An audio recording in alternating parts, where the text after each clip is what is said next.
personne va revenir vers toi. Ça te paraît complètement dingue, mais les choses vont s'arranger entre vous. Je vois qu'il y a eu énormément de tensions, il y a eu des disputes, il y a eu des gros problèmes entre vous et tout s'est effondré. T'es tombé de très très haut, tu t'attendais pas du tout à ce que cette personne te traite aussi mal et que la séparation, la rupture, la distance soit aussi terrible et soit aussi douloureuse.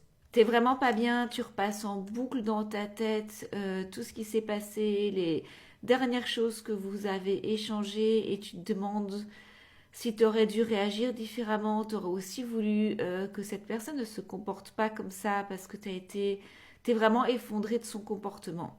Mais ce dont tu te rends pas compte, c'est que c'est pareil du côté de ton autre. C'est quelqu'un qui est très très mal aussi de ce qui s'est passé et qui est très très mal de t'avoir perdu. Ce que je canalise là, c'est que cette personne va revenir, que pour moi, vous allez vous remettre ensemble, mais ça va prendre du temps.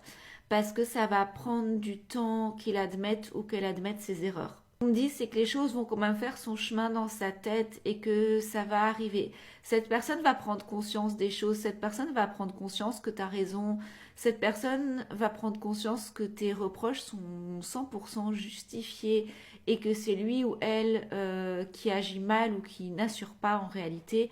Mais ce sont des choses qui doivent prendre un certain temps malgré tout parce que c'est un chemin que cette personne a à faire dans sa tête. C'est pas mal de choses qu'il a à comprendre ou qu'elle a à comprendre par lui-même ou par elle-même.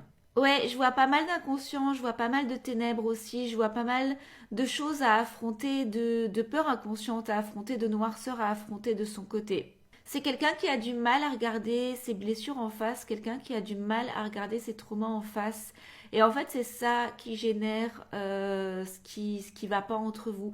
C'est ça qui génère les problèmes entre vous. Et pour moi, c'est quelqu'un qui doit régler ça tout seul ou toute seule pour pouvoir arriver à revenir vers toi, pour pouvoir arriver à s'excuser et pour que son erreur fasse son chemin dans son esprit. Mais c'est un vrai travail, c'est un chemin en fait qu'il a ou qu'elle a pour vraiment se comprendre et pour pouvoir vraiment assurer par après et revenir vers toi. Mais ce que je canalise, et c'est la bonne nouvelle dans toutes ces ténèbres et ces angoisses-là, c'est que c'est quelqu'un qui va y arriver. C'est quelqu'un qui est intelligent, c'est quelqu'un qui est fort ou qui est forte. C'est quelqu'un qui peut être un peu, qui peut se la jouer un peu parfois, mais qui est courageux en vrai. Et qui est une bonne personne en vrai, qui a un bon cœur en vrai. Même si là, tu peux pas forcément le voir tout de suite, mais c'est surtout parce que t'es blessé, t'es déçu et t'es énervé. Mais ce que je canalise, c'est que cette personne va faire ce travail. Cette personne va faire ce travail et va revenir vers toi après. Mais il va falloir que tu y crois fort. Il va falloir que tu tiennes le coup en attendant.